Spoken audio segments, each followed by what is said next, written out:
네, 반갑습니다. 부원사 전인환입니다. 사실 이 시간쯤 되면은 좀 약간 책임감이 생겨요. 벌써 이제 6시예요. 이제 막 시작하실 때가 돼서 그런지 제가 조금 이제 책임감을 가지고서 그래도 딱 중요한 것들만 딱 설명을 드려야 되겠다 라는 마음으로 오늘 섰고요. 일단 오늘 한번 이야기 들어보시고 우리 친구들이 이제 예비고를 올라갔을 때 어떤 것들을 하면 좋을지를 좀 제가 말씀을 드릴 거예요. 물론 이제 아마 많이들 들어보셔서 알겠지만은 뭐 중학교 때랑 고등학교 때 그거 너무 달라. 많이 들어보셨겠지만요. 실제로 어떻게 다른지에 대해서 이렇게 분석을 하게 되면 잘 모르시더라고요. 그래서 그런 것들을 제가 보여드리면서 우리 친구들이 왜 고등학교 올라와서 분명히 똑같은 5등급제인데 어려워하는가 이런 것들을 좀 보여드리겠습니다. 이렇게 생겼고요.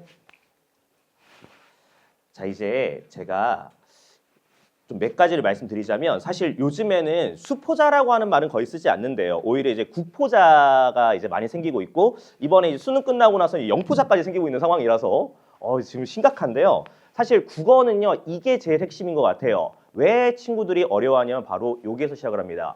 조금 깨지긴 했지만요.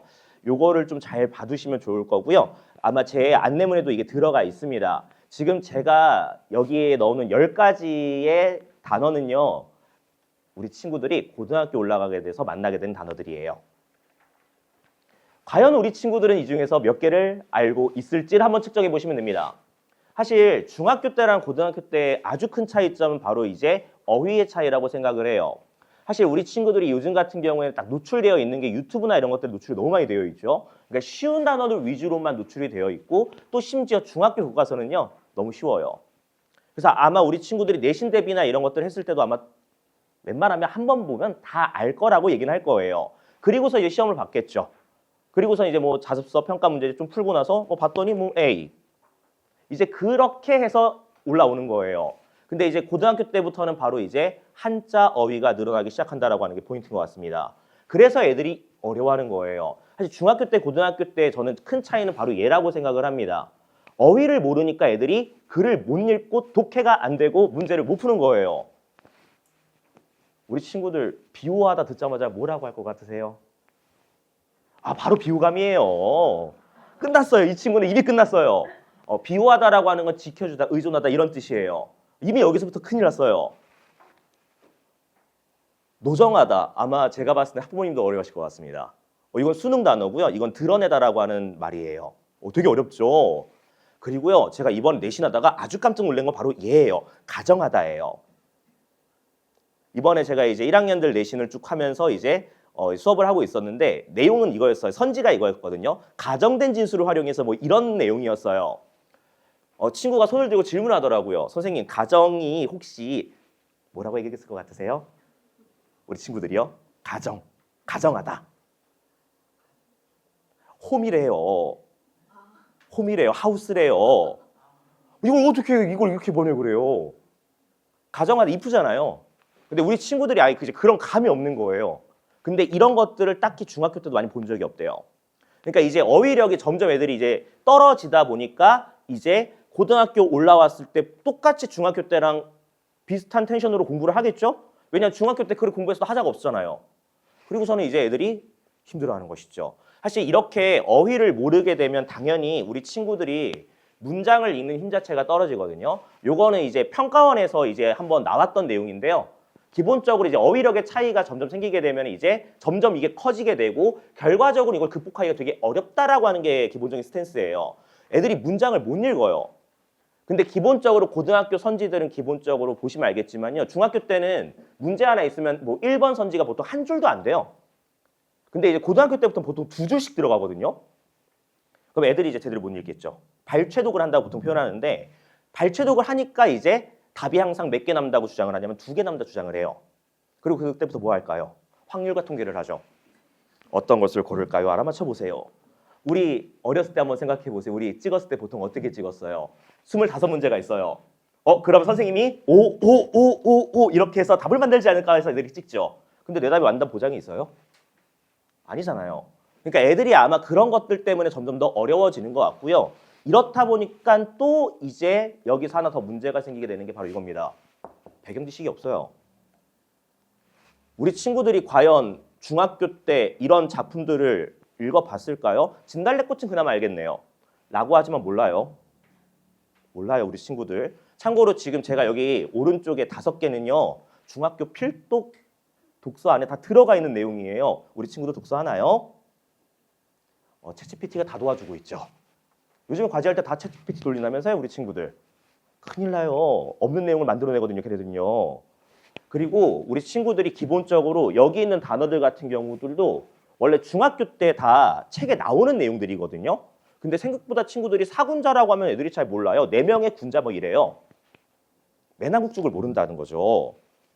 경상수지 끝났죠. 애들이 경상을 어떻게 알아요? 근데 이게 중학교 때 다 들어가 있는 말들이거든요. 근데 읽는 거나 이런 것들을 점점 안 하기 시작하면서 어휘력이 떨어지고 문장 자체를 못 읽으니까 머릿속에 이런 것들이 아예 없는 거예요. 근데 이런 것들이 당연히 고등학교 때 바로 나온다라는 거죠. 저는 이제 학교 선생님도 잠깐 이제 했던 시절이 있었어요. 근데 보통은 고등학교 선생님들은 중학교 때 애들이 뭘 하는지 몰라요. 아예 모릅니다. 그리고 중학교 선생님들은 고등학교 때 애들이 뭘 하는지 잘 모르세요. 교육과정이 연계된 것 같지만요. 아예 별개로 되어 있어서 잘 모르세요. 고등학교 때는 수업할 때 선생님이 어떻게 수업하시겠어요? 우리 친구들 올라왔어요. 너네 다 알잖아.로 시작을 해요. 근데 우리 친구들은 어때요? 표정이? 모르거든요. 그래서 아마 이런 것들 때문에 친구들이 고등학교 국어가 어렵다 보니까 이런 이제 문제들이 터지는 것 같습니다. 사실 중학교와 고등학교의 어떤 차이를 저는 딱 집어서 말씀드리자면 요 4개인 것 같아요. 만약에 중학교 때처럼 그대로 공부해서 올라가게 되면 이 친구는 50점에 70점이 나올 거예요. 이러면 보통 요즘으로 따지게 되면 보통 3, 4등급 나옵니다. 뭐 이제는 우리가 9등급제는 아니지만 5등급제로 따지게 되면 3, 4등급이면요. 이걸 9등급으로 환산하게 되면 5등급부터 7등급이에요. 답이 없는 거죠, 이러면요. 바꾸기도 힘들어요. 그리고 요게 제일 저는 포인트인데요. 요거는 꼭 기억하셔야 돼요. 1학년 내신에서는 제일 중요한 걸 2가지를 뽑아라 라고 물어봤을 때 답변은 딱 이렇게 나와야 돼요. 문학과 문법이라고 답이 나와야 돼요. 만약에 그런 선생님이 아니라면 아마 전공자가 아닐 거예요. 사실 1학년 때는요. 내신의 거의 꽃은 문법입니다. 근데 우리 친구들이 중학교 때 문법을 배우긴 배우는데 보통 학습 활동에 조금 있는 것들을 파편화해서 배웠을 가능성이 굉장히 높습니다. 근데 고등학교 때는 역시나 문법을 전체적으로 다 물어보기 때문에 좀 친구들이 공부가 되어 있어야 되거든요. 1학년 1학기 때는 보통 적으셔도 돼요. 의문의 변동이라고 하는 게 나옵니다. 근데 이 의문의 변동이라고 하는 게 뭐 발음하는 거니까 되게 쉬울 것 같은데 문법 전체를 다 알고 있어야 돼요. 그 다음 보통 1학년 1학기 기말 같은 경우에는 문법 요소라고 하는 게 나옵니다. 높임 표현, 뭐 시제 이런 것들이에요. 그래도 아마 중3 때 좀 학교를 열심히 다녔으면 사실 시험범위에 들어가긴 하는데 학교에서 역시나 잘 안 다루세요. 그 다음에 이제 1학년 2학기 중간고사가 시작되겠죠. 그때는 우리 친구들이 보통 중세 국어를 만날 가능성이 높습니다. 이제 울죠, 여기서부터. 그 다음에 이제 기말고사 때는 한글 맞춤법이라고 하는 게 나와요. 큰일 났죠. 그럼 문법을 아예 통으로 다 알고 있어야 돼요. 그렇기 때문에 1학년 때는 기본적으로 힘을 쓴다. 만약에 뭔가 준비를 한다. 그럼 문학과 문법을 좀 중심으로 좀 많이 공부하는 게 좋습니다. 그리고 제가 이 지역의 기출들을 분석하면서 제가 느꼈던 것 중에 하나인데요. 이거 3번째 거를 좀 친구들이 잘해야 될 것 같아요. 학교의 주관적인 견해를 좀 잘 들어야 될 것 같습니다. 이게 어떤 의미냐면요. 사실 국어라고 하는 것도 일반적으로 해석하는 그 범주가 있어요. 근데 약간 선생님들이 그 자아도취에 빠지시게 되면 자기만의 해석을 하십니다. 근데 그 자기만의 해석이 일반적인 해석이 아닌 거죠. 그럼 이건 반대로 얘기하게 되면 애들이 학교 시간에 졸면 어떻게 되겠어요? 틀릴 수밖에 없다는 얘기죠. 물론 이제 친구들을 불러가지고 이제 다 물어봐서 할 수는 있겠지만 수업 시간에 이런 것들을 걸러내는 연습들이나 이런 것들을 듣는 연습들을 하지 않았을 경우에는 우리 친구들이 굉장히 힘들 거예요. 그래서 고등학교 때는 사실 수업 시간에 잔다라고 하는 건 그냥 내신을 던진다라는 강력한 의지가 내포되어 있는 거예요. 그 다음에 요거 조금 저는 잘했으면 좋겠어요. 약간 중학교 때 내신 대비 같은 거 하게 되면 약간 족보닷컴으로 이제 보통 이제 하다 보니까 양치기를 좀 많이 하는 것 같아요. 근데 양치기는 약간 장점은 문제를 많이 풀 수 있으니까 뭔가 정리될 거라고 생각을 되게 많이 하지만 고등학교 때는 그렇게 하면 큰일 나요. 선지를 하나하나 분석할 수 있는 힘을 길러야 됩니다. 문제는 보통 내신 때는 일주일에 한 120에서 150문제 정도 푸는 게 딱 적당해요. 그 이상 풀게 되면 그건 그냥 기계적으로 문제만 푸는 거기 때문에 머릿속에 정리되는 게 단 1도 없어요. 그래서 만약에 문제만을 막 주는 곳을 가신다고 한다면 그거는 정말 안 좋은 겁니다. 차라리 이 생각을 하시면 돼요. 120문제, 150문제면요. 선지는 보통 5개로 이루어져 있죠. 120 곱하기 5라고 생각하셔야 돼요. 하나하나 분석하게 되면 600문제, 750문제예요. 그렇게 해서 좀 쌓아가면서 훈련하는 연습을 하지 않으면 우리 친구들이 굉장히 힘들 겁니다. 그래서 요 4가지가 제일 중요하고요. 요거는 거기에 없어요. 이건 찍으셔도 되는 거예요. 사실요. 그래서 이거는 사진을 찍으셨다가 나중에 꼭 우리 친구들이 좀 확인해서 공부할 수 있도록 좀 도와주시면 굉장히 좋습니다. 저도 같이 찍어주시고요. 그래서 요거는 좀 우리 친구들한테 보여주시면은 나중에 이렇게 좀 하면 되게 좋대라고 하는 거 알려주시게 되면 좀 약간 자기주도적으로 하는 친구들은 아마 잘 알아들을 거예요.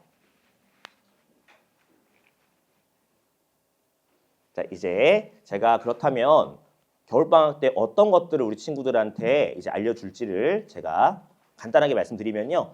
요거는 그냥 일반적인 내용이니까 여기서부터 제가 말씀드리겠습니다. 저는 이제 약 9주 정도 우리 친구들과 함께 이제 공부를 할 거예요. 사실 이제 좀 상황이 좀 되면은 이제 11월부터 쭉 시작했으면 좋겠는데요. 지금은 이제 12월이 됐기 때문에 우리 친구들이 12월 말부터 이제 9주 동안 이제 수업이 들어갈 겁니다. 그래서 기본적으로 저 같은 경우에는 이제 1월 달 같은 경우에는 문학과 이제 독서를 제가 먼저 가르쳐요. 이 독서는 보통 우리가 비문학이라고 부르는 것들인데요. 보통 이 비문학이라고 하는 이 독서 같은 경우에는 우리 친구들이 그냥 글을 어떻게 읽으면 될지를 알려주는 정도로 제가 가르칠 거예요. 사실 1학년 때 이 독서 비중은 많이 높지가 않습니다. 그래서 저 같은 경우에는 좀 이제 문학에 좀 힘을 실을 거예요. 제가 아까도 말씀드렸지만 1학년 내신의 기본적인 건 문학과 문법이기 때문에 제가 문학을 좀 알려줄 건데 우리 친구들이 문학 개념어를 좀 잘 모를 거예요, 생각보다. 그래서 문학 개념어를 좀 제가 다시 한번 고등학교식으로 정리해 줄 겁니다. 중학교 때랑 좀 많이 달라요, 개념이요. 그러니까 중학교 때 개념과 고등학교 개념을 좀 이제 정리를 해줄 필요가 있어서 문학 같은 경우에는 제가 쭉 진행이 될 거고 이 사이사이에 고등학교 때 배우는 문학 개념으로 제가 다 바꿔줄 거예요. 그 다음에 이제 독서는 제가 1월 달 동안만 간단하게 이제 우리 친구들 글을 읽을 수 있을 정도로 만들어 줄 거고요. 제가 이제 2월 달부터 힘쓸 건 당연히 문법입니다. 사실 어떤 학원들에서는 문법을 보통 막 이렇게 가르치는 데가 있어요.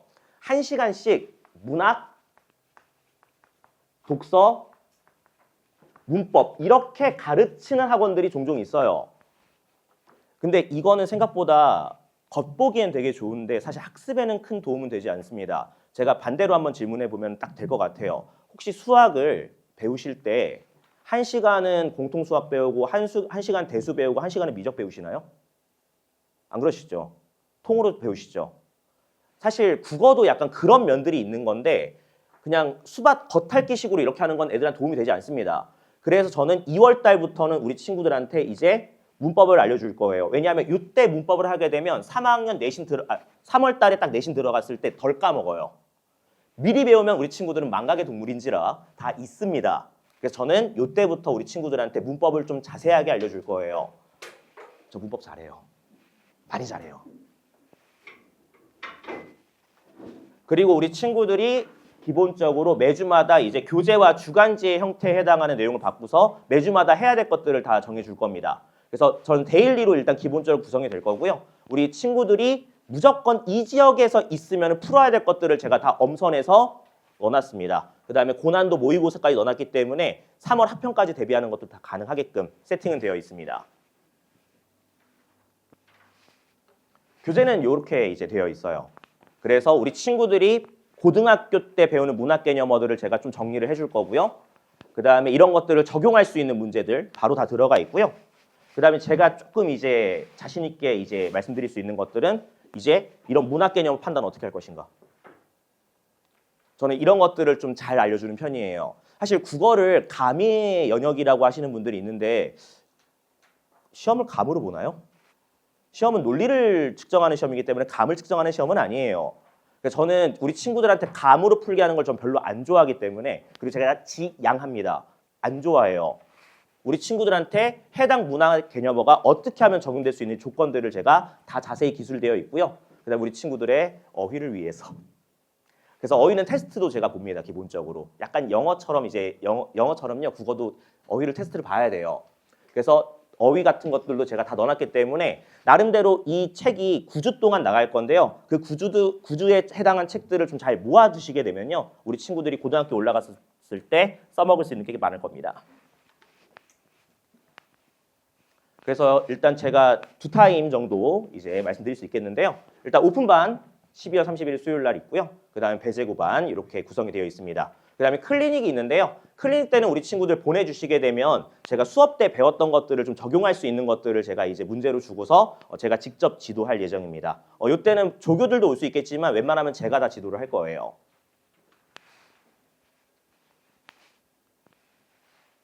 요거는 이제 수업 후기인데요. 그냥 요것들을 한 번에 정리해 드리자면요. 우리 친구들은 저에 대해서 얘기할 때 딱 요렇게 얘기를 해요. 문과를 빙자한 이과다. 저는 약간 딱딱 떨어지게끔 하는 걸 되게 좋아합니다. 그래서 저는 친구들이 약간 선지 2개 남았을 때 지울 수 있는 방법. 애들이 제일 고민하는 거잖아요. 그런 것들. 그런 것들을 어떻게 하면 좋을지. 그 다음에 어떻게 하면 얘를 딱 적용할 수 있는지 그런 것들을 딱딱 알려준다. 뭐 이런 내용들입니다. 그래서 잘 가르칠 자신이 있다는 얘기죠. 관리는 다음과 같습니다. 그래서 우리 친구들 기본적으로 제가 매일 새벽 5시까지는 질의응답을 하고 있어요. 저는 잠자는 걸 별로 좋아하진 않습니다. 제가 자면 애들이 놀아요. 그래서 저는 보통 한 2-3시간만 자요, 하루에. 멀쩡해요. 괜찮잖아요. 네, 괜찮잖아요. 네, 괜찮아요. 네, 보통 전 2-3시간밖에 안 잡니다, 기본적으로. 그 다음에 수업 자료, 영상 이런 것도 언제나 확인할 수 있도록 도와줄 거고요. 현장 클리닉 같은 것들도 다 진행이 될 예정이라는 점 말씀드리겠습니다.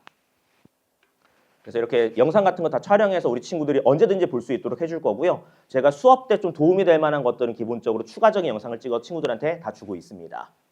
그래서 이제 카페에 들어가시게 되면 친구들이 필요한 자료도 언제든 다운받을 수 있고요. 그 다음에 이제 우리 친구들이랑 이제 카톡 같은 것들 꾸준히 하고 연락하면서 이제 질의응답도 하고 고민도 제가 들어주고 그래서 우리 친구들이랑 전 소통하는 걸 되게 좋아하기 때문에 보통은 제가 거의 친구들이랑 맨날 카톡하는 인스타를 하고 있어요. 요즘 친구들이 또 인스타를 너무 많이 하시다 보니까 저도 같이 하고 있습니다. 그 다음에 우리 조교들이 보통은 이제 이런 피드백을 써줄 거예요. 이 피드백을 써주는 조교들은 다 제 수업을 듣고 나서 내신 수능 1등급이 친구들만 제가 선별해서 지금 운영을 하고 있고요. 이 친구들의 실질적인 피드백이 전 제일 중요하다고 생각을 해요. 아무래도 저는 이제 제가 가르치고는 있지만 사실 현역에서 얼마 되지 않은 친구들의 피드백이 훨씬 더 현실적이라고 생각을 해요. 저도 이제 고등학교를 졸업한 지 벌써 20년이 넘었어요. 좀 멀어진 거죠, 사실은요.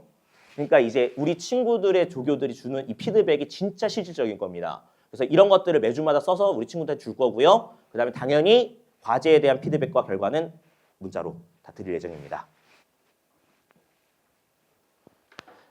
너무 길어지면 배고프시니까 제가 여기까지 이제 말씀드릴 건데요. 제가 이제 올해 좀 하면서 느꼈던 것 중에 하나가 뭐냐면 확실히 친구들이 국어 실력 올리는 게 제일 어렵다라고 얘기를 하더라고요. 근데 아까도 말씀드렸던 그 어휘적인 면이 시작을 해서 그런 것들이 점점 벌어지고 있는 건데 일단은 제가 우리 친구들을 맡게 되면 국어로 힘들어하는 일은 없을 거예요.